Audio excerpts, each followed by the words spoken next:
देत असतो।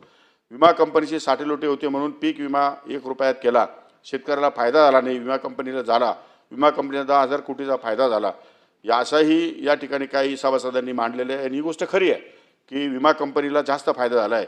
प्रधानमंत्री पीक विमा योजना ही केंद्र शासनाची योजना असून केंद्र शासनाच्या मार्गदर्शक सूचनानुसार राज्यात खरीप हंगाम 2016 पासून राबविण्यात येत आहे।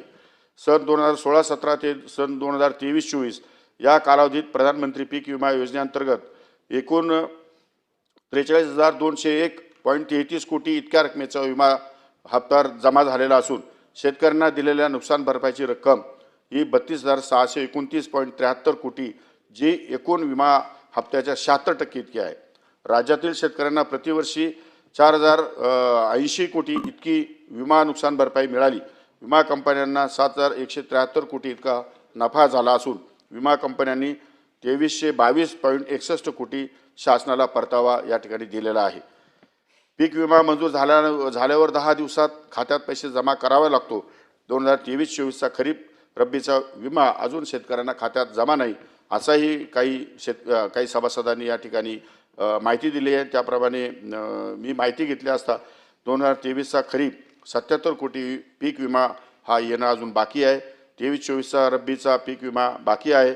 त्यामुळे 2023 व रब्बी खरीप 2023 व रब्बी 2023-24 मधील एकूण 262.70 कोटी विमा नुकसान भरपाई प्रलंबित असून त्याचे वाटप प्रगतीपथावर आहे। खरीप 2024चा 400 कोटीचा पीक विमा बाकी आहे। राज्याने 1,015 कोटी अजून पीक विम्याचे भरले नाही म्हणून विमा कंपन्यांनी शेतकऱ्यांना पैसे दिलेले नाही। राज्याचा हप्ता लवकरात लवकर 8 दिवसाच्या आतमध्ये या ठिकाणी विमा कंपनीला भरण्यात येईल आणि त्यानंतर लगेच ते शेतकऱ्यांना पैसे अदा करण्यासाठी शासन त्या ठिकाणी DBTच्या मार्फत प्रयत्न करेल। 15 दिवसाच्या आतमध्ये शासनाकडून सर्व शेतकऱ्यांना विम्याची रक्कम जाईल, अशा प्रकारचं मी सभागृहाला आश्वासित करतो। खरीप हंगाम 2024 मधील राज्य शासन विमा हप्ता 1,028.97 कोटी विमा कंपन्यांना वितरणाची कार्यवाही या ठिकाणी प्रगतीपथावर आहे। त्यामुळे अशा प्रकारे कुठल्याही शेतकरी हा पीक विम्यापासून वंचित राहणार नाही, यासाठी शासन निश्चितपणे काळजी घेईल। 4 ट्रिगर ऐवजी 1 ट्रिगर का केला? राज्याचा व केंद्राचा वाटा समान असताना हा बदल का केला? असा एक प्रश्न आमच्या सन्माननीय सदस्यांनी विचारलेला आहे। सर्वसमावेशक पीक विमा योजनेअंतर्गत 1 रुपयात पीक विमा देण्याचा निर्णय झाल्यापासून या योजनेचा गैरप्रकारे फायदा घेण्याचे प्रमाण वाढल्याचे मोठ्या प्रमाणात निदर्शनास आले। विमा कंपन्यांच्या कार्यपद्धतीबाबत देखील शेतकऱ्यांच्या तक्रारी आहेत। त्यामुळे सर्वसमावेशक पीक विमा योजनेत बदल करून पीक कापणी प्रयोगावर आधारित सुधारित पीक विमा योजना राबविण्याचा निर्णय घेण्यात आला।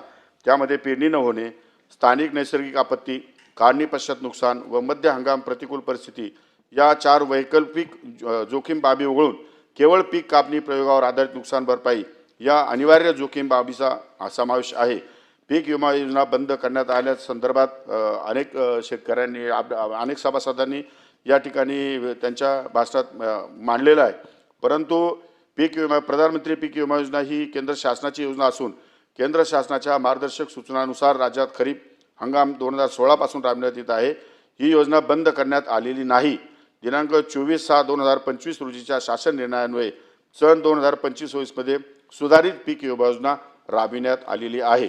त्यामध्ये अगोदरचे 3 ट्रिगर कमी केलेले असल्यामुळे या पीक विमा योजनेमध्ये जे टेंडर्स आले त्यामध्ये जवळपास 4,500 कोटी रुपये हे राज्य शासनाला या ठिकाणी कमी भरावे लागतील आणि त्यामुळे ती 5,000 कोटी रुपयाची भांडवली गुंतवणूक शेतामध्ये करण्यासाठी आपण पीक विमा योजना सुधारित या ठिकाणी केलेली आहे। जुन्या पद्धतीनुसार पीक विमा योजना लागू केलेली आहे। त्यामध्ये कुठल्याही प्रकारचं बंद करण्याचा निर्णय शासनाने घेतलेला नाही। हेच मी आपल्या निदर्शनास आणू इच्छितो। सभापती महोदय, योजनेअंतर्गत फर्स्ट कम फर्स्ट सर्वच्या संदर्भात लॉटरी सिस्टीम ठेवा असं काही सन्मानित सभासदांनी म्हटलं आहे, परंतु ही पद्धतच मुळात चुकीची आहे। लॉटरी सिस्टीममध्ये कधी लॉटरी लागणार, कधी शेतकऱ्यांचा नंबर लागणार, शेतकऱ्यांना संपूर्ण अनिभिज्ञ असतं। म्हणजे 1 लाख 5 लाख शेतकऱ्यांनी जर ऑनलाईन अर्ज केले तर पहिल्या नंबरला ज्याने अर्ज केला आहे त्याचा लॉटरीमध्ये नंबर लागेलच हे सांगता येत नाही। परंतु फर्स्ट कम फर्स्ट सर्वमध्ये प्रथम येणाऱ्याला प्रथम प्राधान्यामध्ये आपण प्रत्येक सभासदाला प्रत्येक शेतकऱ्याला माहिती असतं की आपला नंबर कोणत्या वर्षी लागणार आहे। त्यामुळे त्याला त्या ठराविक वेळा त्याचं नियोजन करता येणार आहे आणि शासनाकडे असलेले पैसे ताबडतोब DBTच्या माध्यमातून त्याला उपलब्ध करून देणं सुद्धा या ठिकाणी सोयीचं होणार आहे। त्यामध्ये वेळ खाऊ जो प्रक्रिया होती ती सुद्धा या ठिकाणी आपण